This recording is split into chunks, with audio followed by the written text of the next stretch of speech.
네, 여러분, 계속 이어서 해볼게요. 아동의 문제 이해 중에서, 자, 조금 전에 이야기했어요. 잠깐만요. 다시 좀 전 걸로 한번 가본다면,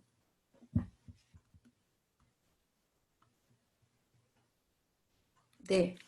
이 굉장히 중요한 얘기를 하고 있어서 제가 잠깐 쉬었다 다시 시작하는 거예요. 아동의 발달과 아동의 문제의 어떤 상관관계에서 아동의 연령이 굉장히 중요한 아동 문제와 연결이 되어 있다라는 이야기를 하는 거예요. 아동 문제와 그 문제가 처음 나타나거나 확인되는 연령 간의 관계가 있는가 하는 것에 대한 이야기인데, 예를 들어서 조금 이따 설명을 하겠지만, 만약에 자폐 스펙트럼이라는 어떤 장애가 나타나는 연령이 있다라는 거예요. 근데 그것을 그때 감지하지 못하고 그냥 지나갔었을 때 더 문제가 크게 나타난다든가 아니면 예후가 좋지 않게 나타난다라는 이야기를 하는 거예요. 그래서 어떤 그 장애가 나타나는 거 내지는 어떤 문제가 나타나는 게 아동의 연령과 아동의 원년과 연령의 직접적인 연관성이 있다라는 것을 이 윅스와 넬슨과 이스라엘이 발견한 거죠. 그래서 아동의 연령이 발달 수준과 상호 관련이 있다라는 거예요. 프로이드가 얘기한 발달상의 특징, 에릭슨이 말한 발달상의 특징, 피아제가 말한 발달상의 특징이 이게 연령하고 관계가 되어 있잖아요. 예.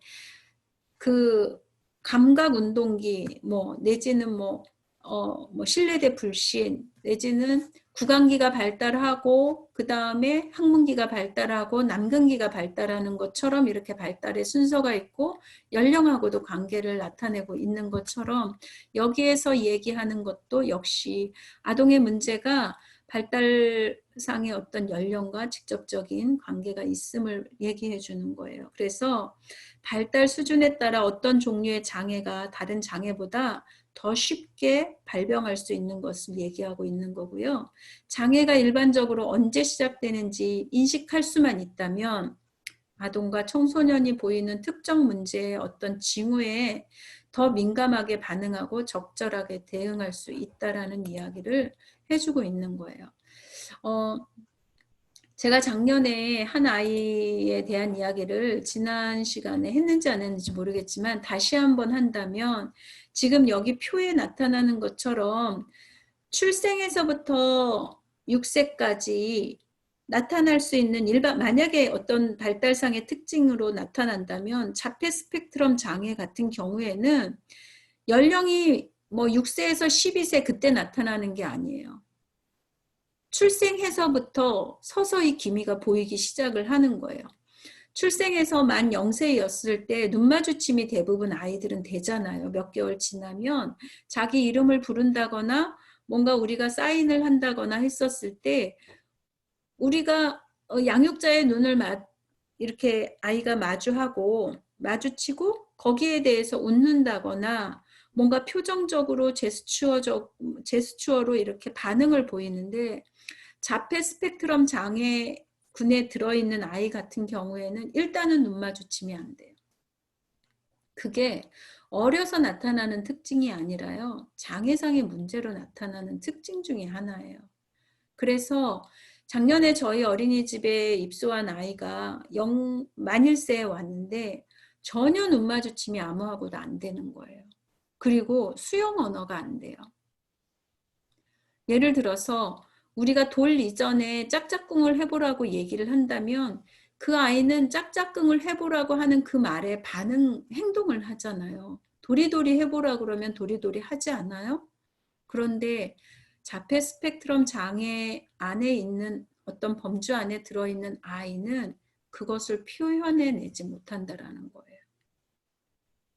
그런 어떤 특징적인 문제 행동이 나타났었을 때 좀 더 집중적으로 아이에 대해서 관찰하고 그리고 나서 부모와 상담하고 전문가에게 보냄으로 인해서 이 장애를 빨리 극복할 수 있도록 우리가 지원한다라는 거죠.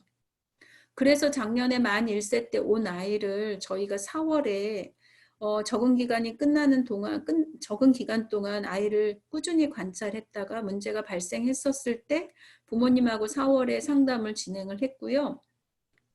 그래서 4월 후반부, 4월 한 마지막 주 정도에 병원에 가서 진료를 받고 이 아이가 5월부터 집중적으로 치료를 받았어요. 예, 6시간 병원에 이렇게 납병동이라고 이제 저희끼리는 칭하는데 하루에 6시간을 병원에서 발달에 관련된 치료를 받았어요. 놀이치료, 언어치료, 감각통합치료 뭐 그런 것들을 받으면서 이 아이가 연말쯤 됐었을 때 눈마주침이 됐고 그다음에 수용 언어가 됐고 그다음에 아이들하고 산만하게 놀아서 혼자 막 놀았는데 함께 연합놀이가 가능한 아이로 그렇게 극복하고 있는 거죠. 이제 만 2세가 돼서 지금도 저희 어린이집에 다니고 있는데 아직은 언어가 나오지는 않아요. 언어가 나오진 않지만 그래도 표현성 언어는 되지 않지만 수용성 언어는 되고 있다는 거에 대해서 굉장히 저희는 긍정적으로 바라보고 있고요. 만약에 이것들을 발견하지 못하고 그냥 1년을 보냈다면 지금 만 2세가 됐어도 이 아이는 눈마주침도 안 되고 그다음에 수용 언어도 안 됐을 거고 여전히 산만한 아이로 그냥 인식되고 낙인 찍혔을 수도 있다라는 거예요. 제가 놀라운 거는 뭐냐면 우리가 이것을 적절한 시기에 발견을 하고 지원을 함으로 인해서 하루하루 달라지는 아이의 모습을 보면서 만약에 그것을 발견하지 않았다면 이 아이의 인생이 어떻게 됐을까 하는 것들을 상상해 보면 끔찍하죠.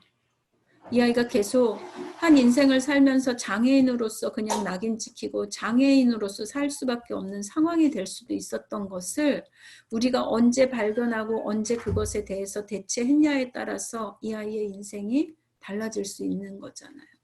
그래서 여러분들도 이런 강의를 들으면서 혹시 여러분들이 맡고 있는 아이 중에 쟤는 원래 저런 아이야 라고 낙인 찍혀서 이미 뭔가 우리가 포기하고 있는 아이는 없는지 다시 한번 들여다보셔야 되고 혹여라도 그런 아이가 있다면 다시금 적극적인 자세로 아이를 도울 수 있는 방법을 찾아내시는 게 저는 그것이 우리가 이 일을 하는 하나의 소명이고 하나의 목적이지 않나라는 생각을 해봐요. 자, 주의력 결핍, 과잉행동 장애에서 ADHD라고 우리가 일반적으로 얘기하는 이것은 적어도 한 만 2세 이상, 만 3세 정도부터 나타나기 시작을 해요. 그런데 중요한 거는 우리가 그냥 조금 아이가 산만하다고 그래서 주의력이 결핍된다고 그래서 무조건 얘 ADHD인 것 같아요 라고 낙인 찍으시면 안 된다라는 거예요. 이렇게 뭔가 장애에 대한 진단을 내리는 것은 우리가 어떠한 행동이 몇 개월 동안 나타나야지 그것을 장애로 칭한다라는 어떤 진단 평가표가 있어요. 그래서 미국에서 미국 정신과 협회에서 만들어낸 진단 분류책인데 DSM-5라고 얘기하는데 DSM-5 안에 보면 이런 정신질환이나 신경증 질환에 대한 분류 기준표가 있어서 그거에 부합되어야지만이 진단할 수 있다라는 거예요. 그러니까 여러분들이 함부로 우리가 그것을 진단하거나 판단하거나 하면 안 된다는 거 아시면 좋을 것 같고 그 위에 이제 어떤 학습장애가 일어나는 거, 품행장애가 일어나는 거 12살 넘어서 조현병이나 약물을 남용하거나 폭식하거나 신경성으로 인해서 식욕부진증이 나타나는 이런 모든 것들은 사실은 어렸을 때는 잘 안 나타나는 거죠. 그 삶을 살아가면서 어떤 충격이나 내지는 어떤 아동의 문제가 있음으로 인해서 나타나는 경우가 많고요. 대부분 그렇게 보시면 돼요.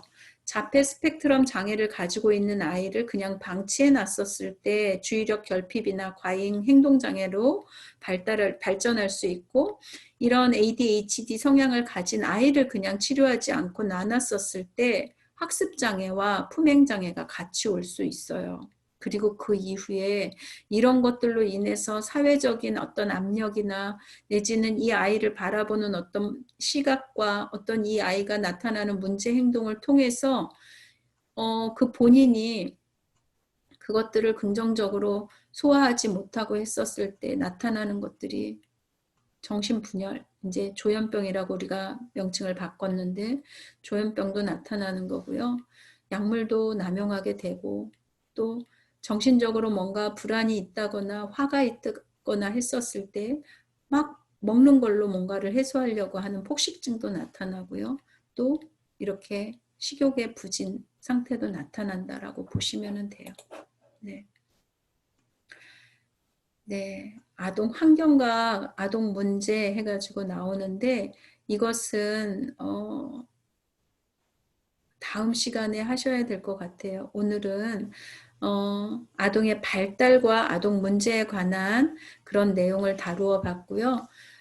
여러분들이 교재를 보시면서 스스로 학습을 하면서 좀 더 깊이 있는 이해를 가지고 왔으면 좋겠다라는 생각을 하고 어린이집에 계시거나 내지는 아동과 관련된 일을 하시는 분이시기 때문에 여러분들이 이 부분에서 좀 더 많은 지식적인 것들을 가지고 있으시면 좋을 것 같고요. 더불어 부탁드리고 싶은 거는 뭐냐면 처음부터 얘기 드렸잖아요. 아동 발달에 대한 이론, 프로이드의 이론, 에릭슨의 이론, 피아제의 이론, 과 같은 기본적인 이론은 여러분들이 그 연령에 맞는 발달 이론을 여러분들이 다 알고 계셔야 돼요. 그래야지 이 아이가 지금 연령에 맞지 않는 문제 행동을 일으키거나 발달상의 문제가 있구나라는 것을 아실 수 있는 거거든요. 모쪼록 여러분들한테 부탁드리고 싶은 것은 인간의 발달 이론에 대해서 좀 더 깊이 있게 다루어 보셨으면 좋겠다라는 생각을 해보면서 오늘 수업은 이것으로 마치는 걸로 하겠습니다. 혹여라도 질문이 있을 수 있어요. 그런데 지금은 제가 질문을 받을 수 없는 상황이니까 여러분들이 그 교재를 보시다가 질문이 생기면 메모를 해두시고 저희가 언젠가는 얼굴을 보지 않겠어요.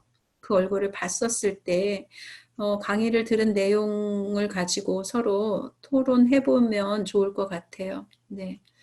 한 주간도 건강하게 잘 보내시고 다음 주에 건강한 모습으로 다시 뵀으면 좋겠습니다. 들어주셔서 감사합니다.